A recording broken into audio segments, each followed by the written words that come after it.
Assalamualaikum warahmatullahi wabarakatuh.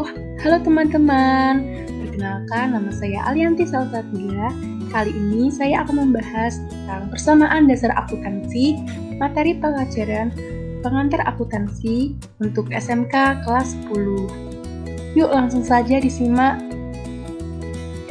Terdapat kompetensi dasar yang harus dipenuhi, yaitu 3.2 mendeskripsikan konsep persamaan dasar akuntansi, 4.2 menyajikan persamaan dasar akuntansi. Ada pula pembahasan dalam materi ini yaitu A. Konsep persamaan dasar akuntansi, B. Analisis transaksi dan pencatatan dalam persamaan dasar akuntansi, C. Laporan keuangan berdasarkan persamaan dasar akuntansi. Apa sih persamaan dasar akuntansi itu? Persamaan dasar akuntansi adalah hubungan antara harta, utang, dan modal dalam suatu posisi keuangan perusahaan. Persamaan dasar akuntansi digunakan sebagai dasar pencatatan sistem akuntansi. Setiap transaksi yang terjadi dalam perusahaan harus dicatat dalam dua aspek, yaitu aktiva dan pasiva. Berikut rumus persamaan dasar akuntansi. Harta sama dengan utang ditambah modal, atau bahasa Inggrisnya aset sama dengan liability plus equity. Selanjutnya, pengertian harta, utang, dan modal. Harta atau aset merupakan semua sumber daya yang dimiliki oleh perusahaan untuk memperlancar dalam aktivitas produksi serta dapat memberikan manfaat ekonomis di masa yang akan datang. Contohnya, uang tunai, piutang, perlengkapan, dan lain sebagainya.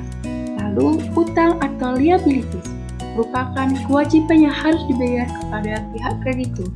Utang bisa timbul dari transaksi seperti pembelian peralatan atau perlengkapan secara kredit. Contohnya, utang usaha, utang gaji dan karyawan, dan lain sebagainya. Modal atau equity merupakan hak pemilik atas semua aset yang ada di perusahaan. Contohnya seperti dividen, laba ditahan, saham biasa, dan lain sebagainya. Berikutnya, pengaruh transaksi dalam persamaan dasar akuntansi. Keterkaitan antara akun dalam persamaan dasar akuntansi sebagai berikut.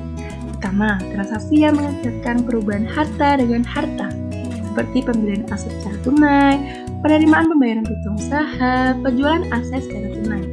Yang kedua, transaksi yang mengakibatkan perubahan harta dengan utang, seperti pembelian aset secara kredit, memperoleh pinjaman dari kreditor, membayar utang usaha. Yang ketiga, transaksi yang mengakibatkan perubahan harta dengan modal, seperti investasi yang dilakukan oleh pemilik perusahaan, memulai pendapatan, pembayaran beban, dan pengambilan. Selanjutnya, analisis transaksi dan pencatatan dalam persamaan dasar akuntansi. Setiap transaksi harus dianalisis terlebih dahulu. Apakah mengubah posisi harta, utang, atau modal? Jika transaksi telah dicatat dalam akun debit, jumlah yang sama harus disebutkan sebelah kredit. Demikian juga sebaliknya. Jadi, jumlah debit dan kredit harus balance atau seimbang. Yang pertama, analisis transaksi. Langkah-langkah melakukan analisis transaksi sebagai berikut. Tentukan pengaruh transaksi terhadap penambahan atau pengurangan harta, utang, modal, pendapatan, maupun beban. Lalu, tentukan akun yang dipengaruhi oleh transaksi tersebut. Setiap transaksi minimal memengaruhi dua akun. Lalu, tentukan nilai masing-masing akun yang terkena pengaruh sesuai dengan nominal uang yang ditransaksikan. Masuk ke contoh analisis transaksi. Di sini, Pak Ridwan mendirikan usaha servis sate bernama High-Tech. Berikut transaksi-transaksi pada bulan Januari 2020. Kita ambil 3 tanggal sebagai contoh ya teman-teman. Pada tanggal 8 Januari, Pak Ridwan menyetorkan uang sebesar 80 juta untuk mendirikan usaha servis sate dengan nama High-Tech. Pada tanggal 11 Januari, dibeli perlengkapan sebesar 10.600.000 secara tunai. Pada tanggal 12 Januari, dibeli peralatan sebesar 15 juta. Baru dibayar tunai 10 juta, dan sisanya akan dibayar bulan depan. Lalu, bagaimana sih analisis transaksinya? Pak Ridwan pada tanggal 8 Januari menyetorkan uang sebesar 80 juta. Ini berarti Kas akan bertambah sebesar 80 juta dan modal juga akan bertambah 80 juta. Lalu pada tanggal 11 Januari dibeli perlengkapan sebesar 10.600.000 secara tunai.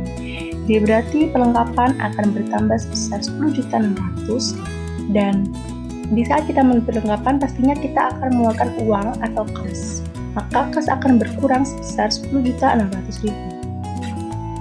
Lalu pada tanggal 12 Januari dibeli perlengkapan sebesar 15 juta, baru dibayar tunai 10 juta dan sisanya dibayar bulan depan. Ini berarti peralatan kita akan bertambah sebesar 15 juta dan kas yang baru dibayar atau uang yang baru kita keluarkan itu 10 juta dan sisanya akan menjadi utang sebesar 5 juta. Berikutnya pencatatan transaksi dalam persamaan dasar akuntansi. Di sini kita terlebih dahulu membuat tabel seperti ini. Ada kolom tanggal, harta dibagi menjadi beberapa akun, lalu utang, pos modal, dan keterangan. Dari analisis transaksi tadi, langsung kita masukkan saja berdasarkan nama akun dan nominalnya. Jika kurang pada angka, kita beri tanda kurung. Tak lupa pada setiap tanggal transaksi, langsung kita beri saldo dengan cara menjumlah tiap kolom. Materi selanjutnya yaitu laporan keuangan berdasarkan persamaan dasar akuntansi. Laporan keuangan adalah hasil akhir dari pemrosesan transaksi keuangan. Untuk menjadi laporan keuangan yang lengkap, maka harus melalui tahapan pencatatan transaksi ke dalam persamaan dasar akuntansi sampai dengan penyusunan laporan keuangan. Laporan keuangan terdiri dari berikut. Yang pertama, laporan laba rugi. Laporan laba rugi adalah salah satu laporan keuangan suatu perusahaan yang melaporkan 3 informasi keuangan utama dalam periode waktu tertentu, yakni pendapatan, pengeluaran, dan laba atau rugi. Dapat kalian lihat format laporan laba rugi adalah sebagai berikut. Di atas sendiri terdapat nama perusahaan, lalu periode transaksi. Di bawahnya ada pendapatan, beban-beban, lalu di total menghasilkan jumlah beban, pendapatan dikurangi jumlah beban menghasilkan laba bersih. Yang kedua, laporan perubahan modal. Laporan perubahan modal atau ekuitas adalah salah satu laporan keuangan yang menunjukkan kontribusi pemegang saham, pergerakan atau posisi ekuitas, dan saldo ekuitas pada akhir periode akuntansi akibat dari kegiatan usaha perusahaan. Dapat kalian lihat format laporan perubahan modal adalah sebagai berikut. Di atas sendiri ada nama perusahaan, lalu periode transaksi. Di bawahnya ada modal awal, laba bersih dikurangi periode, menghasilkan penambahan modal, lalu ini ditambah dengan modal awal menghasilkan modal akhir.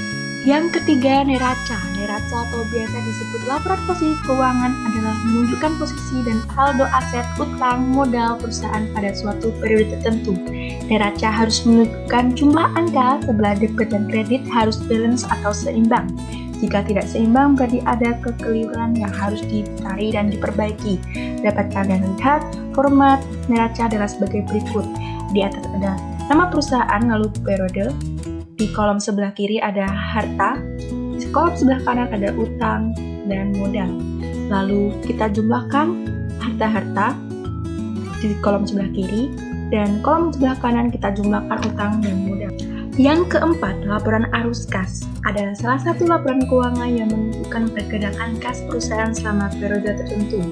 Ada 3 bagian arus kas dalam laporan ini, yaitu dari aktivitas operasional atau usaha, aktivitas investasi, dan aktivitas pendanaan.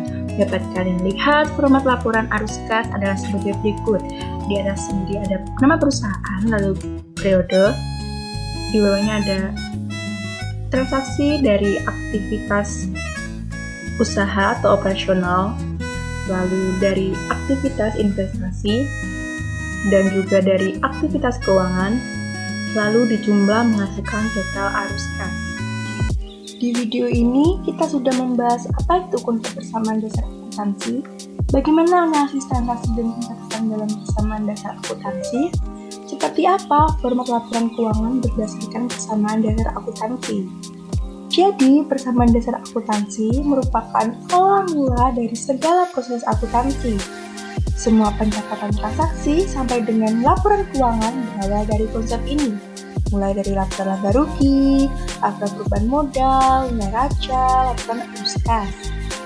Sehingga persamaan akuntansi bisa digunakan pemakai informasi akuntansi untuk menilai sebuah perusahaan atau untuk investasi di masa yang akan datang. Terima kasih telah menyaksikan video materi persamaan dasar akuntansi sampai selesai. Semoga dapat bermanfaat untuk kalian. Jangan lupa untuk like, komen, subscribe video ini biar aku tambah semangat. Assalamualaikum warahmatullahi wabarakatuh.